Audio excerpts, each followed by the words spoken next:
Tonight on PBS News Weekend, preparing for the next big earthquake 2 centuries after the last one in a part of the country not widely known for them. They were all puzzled by it. It's like, why is the ground moving? Why are objects in my house or cabin swinging back and forth for no apparent reason? Then why an app intended to make it easier for migrants to seek asylum isn't achieving its goal for everyone. And how a new federal rule mandating nursing home staffing requirements is shaking up the industry.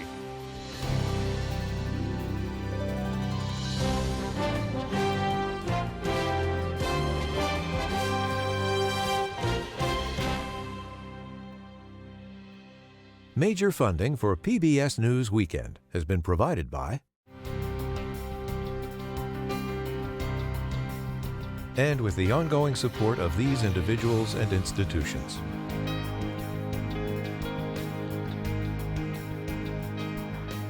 And friends of the NewsHour.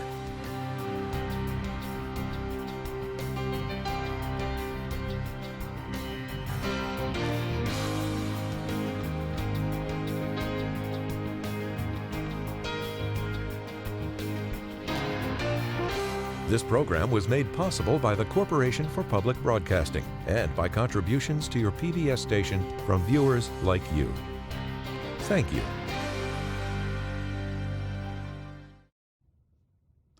Good evening, I'm John Yang. Late today, Israel signaled acceptance of key components of the U.S.-backed ceasefire proposal and said only Hamas stands in the way of stopping the fighting in Gaza and the return of Israeli hostages held there. Even as hope grows that an agreement could be finalized next week, Israel carried out airstrikes in Gaza and Lebanon. In southern Lebanon, at least 10 Syrian nationals were killed as Israel says it targeted a Hezbollah weapons depot. In Gaza, 18 members of the same family died in a strike on a house in a neighboring warehouse. And Gazans are now facing a new threat, polio. One case has been confirmed and more are suspected. Polio was eradicated in Gaza 25 years ago, but vaccinations have plunged and sanitation facilities have been destroyed since the war began. There should be rehabilitation of our clean, safe water resources, solving the problem of the sewage flooding our streets and homes. Aid groups hope to vaccinate more than 600,000 children in coming weeks, but say at least a 7-day pause in fighting is needed to carry out a mass vaccination plan. Russia is pressing its assault on Ukraine, even as Ukrainian forces push farther into Russian territory. A Russian missile strike destroyed cars and damaged a shopping mall in northeastern Ukraine, injuring at least 2 people. In Russia, emergency services issued a new wave of evacuations in the Kursk region. Ukraine now claims to hold nearly 500 square miles of Russian territory. Ernesto, now a tropical storm, is slowly moving into open waters after battering Bermuda. It was a Category 1 hurricane when it made landfall on the island early this morning. Tropical storm conditions could persist there until tomorrow. More than 3/4 of Bermuda's residents are without power. Ernesto may brush Newfoundland on Monday, but it's not forecast to have much effect on the United States beyond rough surf on East Coast beaches. Still to come on PBS News Weekend, the app for migrants seeking asylum that isn't always user-friendly, and the shakeup in the nursing home industry as rules about minimum staffing levels take hold. This is PBS News Weekend from WETA Studios in Washington, home of the PBS NewsHour, weeknights on PBS. This week's 4.4 magnitude tremor in Los Angeles didn't do much damage, but it was along a fault that runs through a densely populated area. And scientists warn that that fault has the potential of producing a devastating 7.5 magnitude quake. It's again raised the question of earthquake preparedness in Southern California, but it's not just the West Coast that ought to be thinking about that. October 17, 1989, a 6.9 magnitude quake in the San Francisco Bay Area collapses elevated highways and a section of the Bay Bridge. Candlestick Park is evacuated as the World Series is postponed. Broken gas mains fuel fires that destroy buildings. 63 people die. Damages total more than $6 billion. February 9, 1971. a state of emergency in California following the earthquake which disrupted the entire state. A 6.6 magnitude earthquake in California's San Fernando Valley leaves 65 people dead, some in the partial collapse of a Veterans Administration hospital. Damage is estimated at $500 million. Quakes many still vividly remember, but a less well-known seismic event reshaped an area in the middle of the country more than 2 centuries ago. For 2 months at the end of 1811 and the start of 1812, a series of quakes and smaller tremors shook the area around the tiny frontier town of New Madrid, Missouri. The initial shock is estimated to have been about magnitude 7.5. Witnesses said houses collapsed and the earth opened up. Some said the Mississippi River ran backwards for a short time. Trees snapped and geysers of water and sand shot up from deep underground. The effects were in the epicentral area catastrophic. You had landslides, you had liquefaction. Earthquake historian Kent Moran at the University of Memphis studies the event. The buildings literally being shaken apart at New Madrid, the river sloshing back and forth, the people screaming in panic, the ground opening up, all concurrently at the same time. The effects were apocalyptic. It was felt as far away as Louisville, Kentucky, and Cincinnati. It rang church bells in Charleston, South Carolina. They were all puzzled by it. It's like, why is the ground moving? Why are objects in my house or cabin swinging back and forth for no apparent reason? Why is the water sloshing back and forth in the stream or pond by my house? It's not supposed to be doing this. About 3.5 million acres of the Mississippi and Ohio River valleys were reshaped. Hills and lakes appeared on previously flat, dry terrain. 2 centuries later, the effects are still visible. Stretches of sand that the pressure of the shifting earth forced to the surface, a phenomenon known as sand blows. It depopulated it and depressed the population in that area for years afterwards. But now the area is home to millions of people in at least 5 states, including major cities like Memphis, Tennessee, Little Rock, Arkansas, and St. Louis. The U.S. Geological Survey estimates that in the next 50 years, there's a 25 to 40% chance of an earthquake of at least magnitude 6.0 in the area, and about a 7 to 10% probability of a repeat of the 1811-1812 earthquakes. Brian Houston is chair of the University of Missouri's Department of Public Health and director of the school's Disaster and Community Crisis Center. Mr. Houston, this was, of course, the frontier when this happened in the 1810s. But if there were a repeat, what would the results be now in that area? Yeah, I think that's one of the big issues that you bring up is that the last time this happened almost 200 years ago, there weren't a lot of people in the area. And now there are many more millions of people that live in the area, a lot of transportation infrastructure, highways that cross the Mississippi River and other rivers. And so the impact of an event as strong as what was experienced in the early 1800s would really impact a lot of homes, a lot of businesses, a lot of transportation. And so it would have a significant human toll and also economic impact in the area. And you talk about spans across the Mississippi, but the Mississippi has become now an important economic pipeline, bringing coal and agricultural products to the world. What would be the effect of having that disrupted? We know that some of the rivers were redirected as a result of these large earthquakes. And so you could imagine if something like that were to happen now, the shipping and the transportation that occurs up those rivers could be completely unpassable and not even doable. And of course, as I already mentioned, just getting over those rivers is a big conduit between the eastern half and the western half of the country. And so at least in that region, that could be dramatically reduced. So the estimates of the possibilities of this happen are relatively low, 25 to 40%. But in the Midwest, you do have every year, you have flooding, you have severe weather, tornadoes. How do you prioritize taking care of preparing for things you know are going to come because they come every year versus preparing for something like this? Yeah, that's the big challenge. We've conducted focus groups and collected survey data throughout the New Madrid region. And that's what we hear from people is that there are all sorts of other day-to-day risks that seem very possible and are quite salient. So flooding for sure, severe storms. And so when you put something like an earthquake risk on top of that, when there doesn't seem to be a huge chance that it's going to happen tomorrow, say, even if it could be quite severe, that, and the people we've talked to, really falls to the bottom of the list in terms of risks they're thinking about or planning for or even concerned about overall. Well, those people who are thinking about that risk, what should they be doing? What should they be thinking about?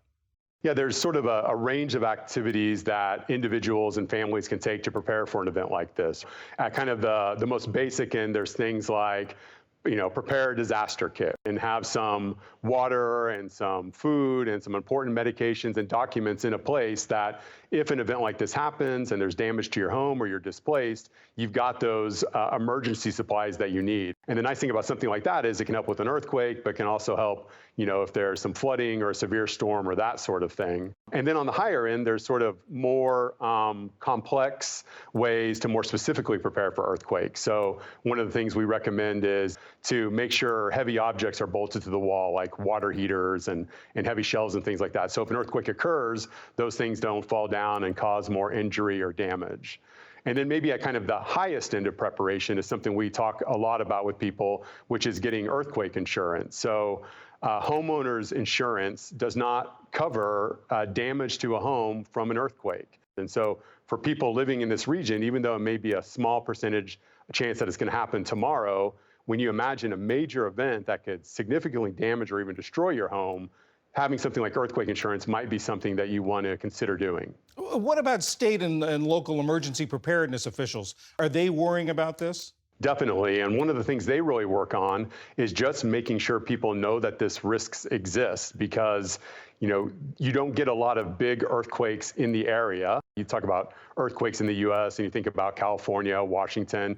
You don't usually think about Missouri. So they're very active in getting the word out that this is a risk and then doing things like community drills so people know what to do right when an earthquake occurs to stay safe. But again, people have a lot on their minds and a lot on their plates. So even though this may be one risk, it doesn't always seem like the most obvious and likely to occur risk this week. And on the West Coast in California, a lot of attention to building codes for new construction and trying to retrofit existing buildings. Is anything like that going on in the New Madrid area?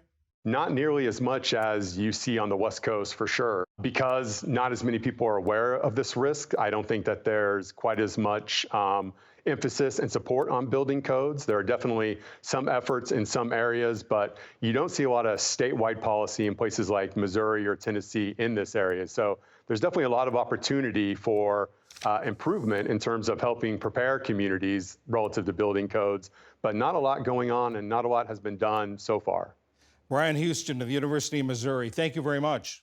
Thank you, John.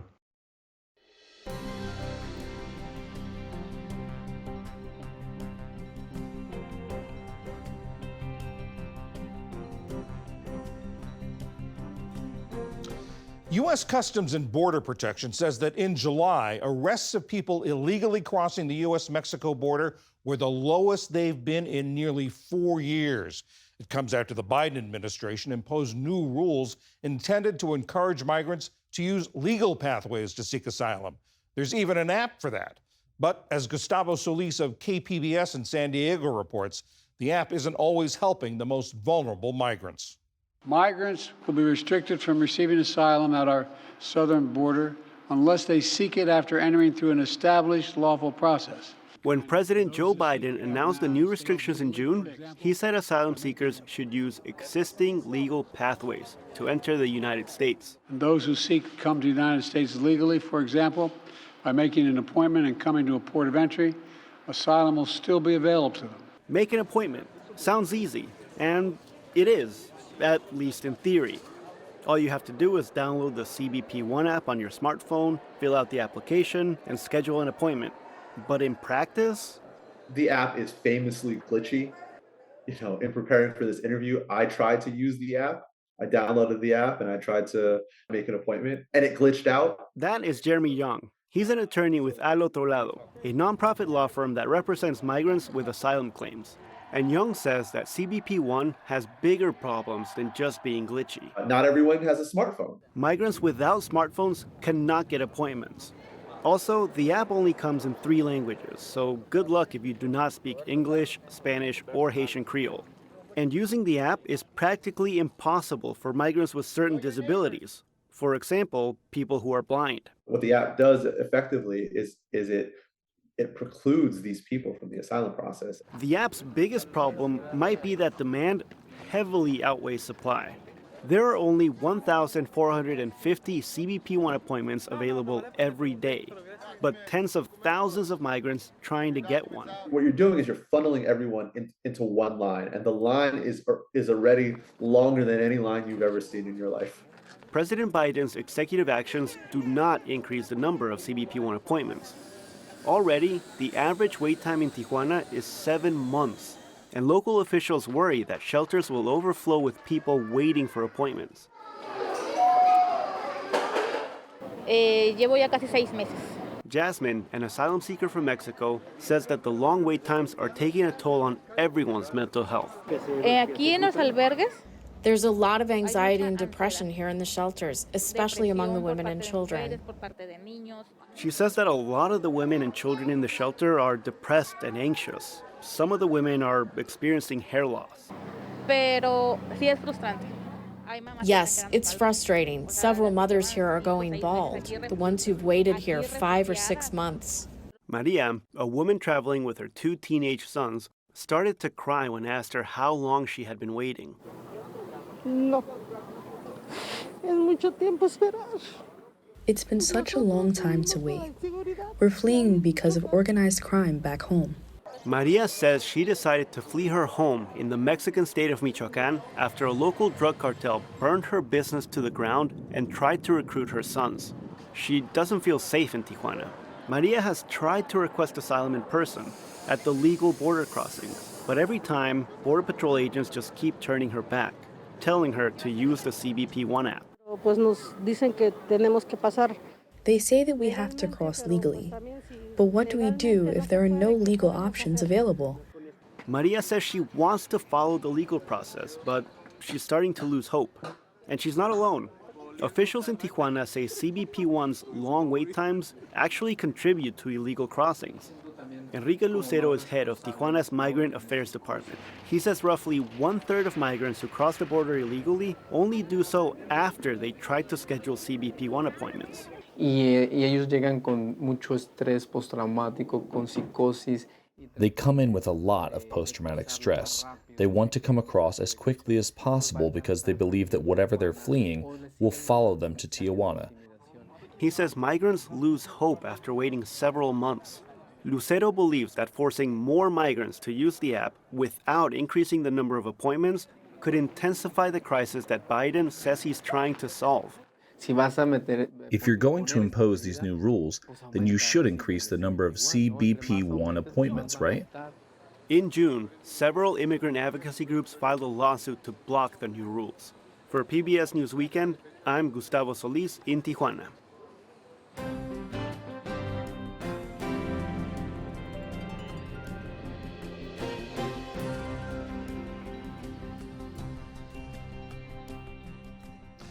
This week, Texas sued the Biden administration to try to block new federal minimum staffing requirements for nursing homes.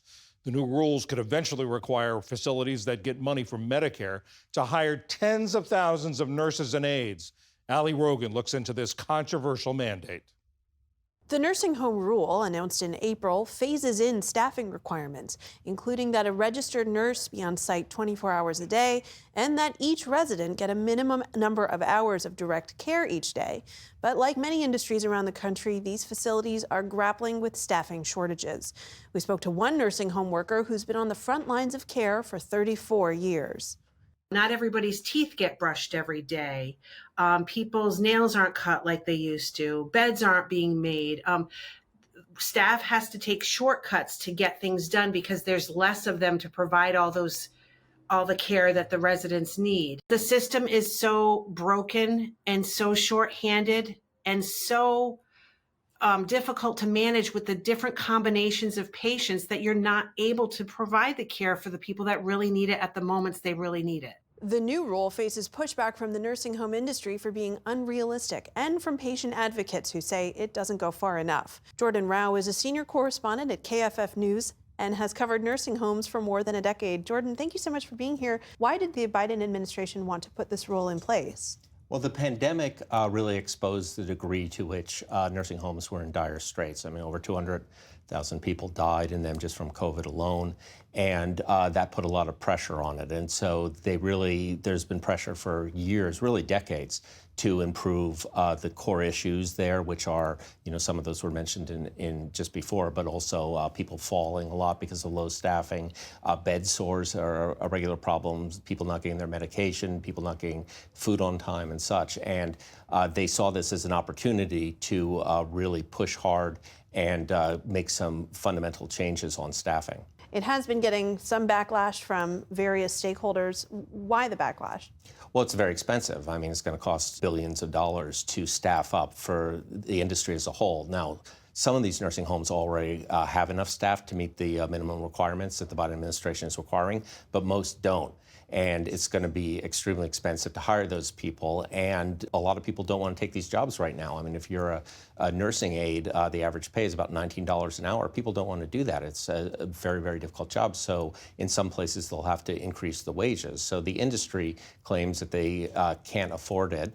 And so they've resisted it both politically. They've gone to Congress and they're looking to block and overturn the rule, and also legally and going to the courts. So what else is behind these staffing shortages? Because apparently, industry insiders will say there are 99% of these nursing homes that have open jobs, but they simply can't find people to fill the jobs. Why is that? A lot of it is the money, but a lot of it is people also got burned out doing these jobs during the pandemic. I mean, it was brutal work, and watching your patients die was really, really difficult. The fact that these places are understaffed becomes a really bad cycle, because if you are in a nursing home that doesn't have enough staff, your job is so much harder. And so it becomes harder to recruit people for those. In most nursing homes, the average turnover in a nursing home is about 50%.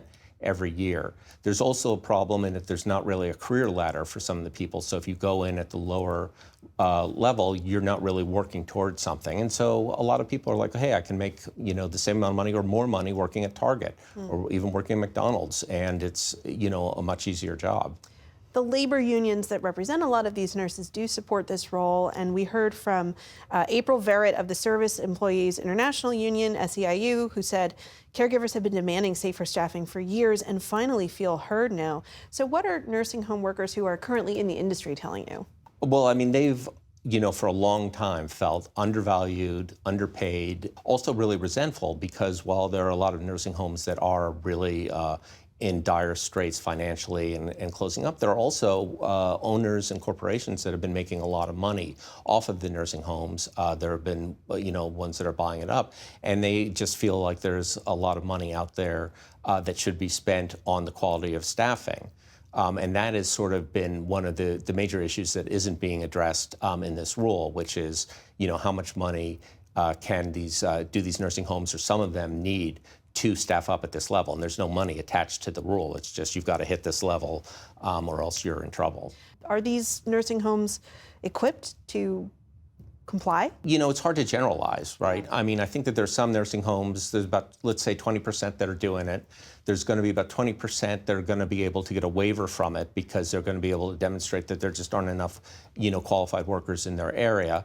And then the other ones, it really depends. It really comes down to what the administration does in terms of penalties. Because if you are going to just cite them with a small financial penalty, for instance, it's still in a nursing home's financial, just forget the patients, right, for a second, and just look at the books. It's still cheaper to pay the penalty than it is to staff up. And so that's the problem that the administration has when they decide exactly how they're going to penalize or enforce this, because on the flip side, if they penalize them too much, you can drive a struggling nursing home out of business.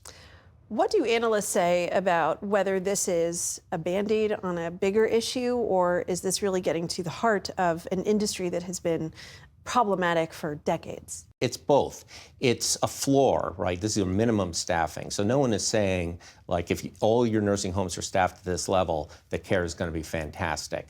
So it's considered a good first step to bring up some of the worst nursing homes in the country to levels that are acceptable. There's some really good nursing homes out there. There's some really good care being given. There's some really good owners, but still overall, the quality of care is not at the same level that you get in a hospital or you get in private pay, at your home. And there's still a long way to go to really get a high quality of care for some of the frailest Americans. Right, at the heart of all of this is the patients who are very vulnerable people. Jordan Rao with KFF Health News, thank you so much for breaking this down for us. Thanks for having me.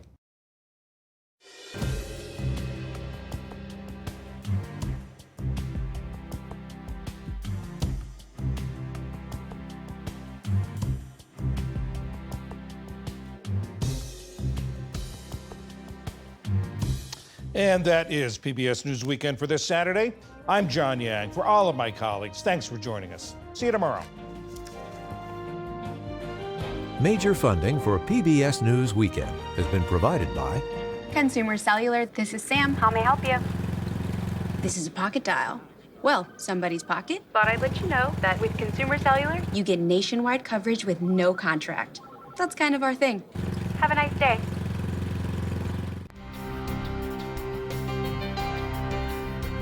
and with the ongoing support of these individuals and institutions.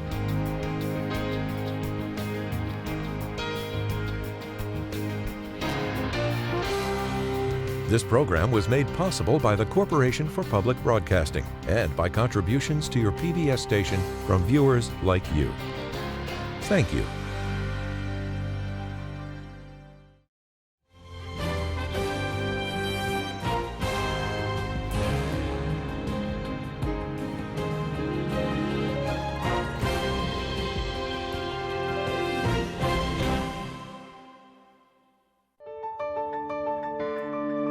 You're watching PBS.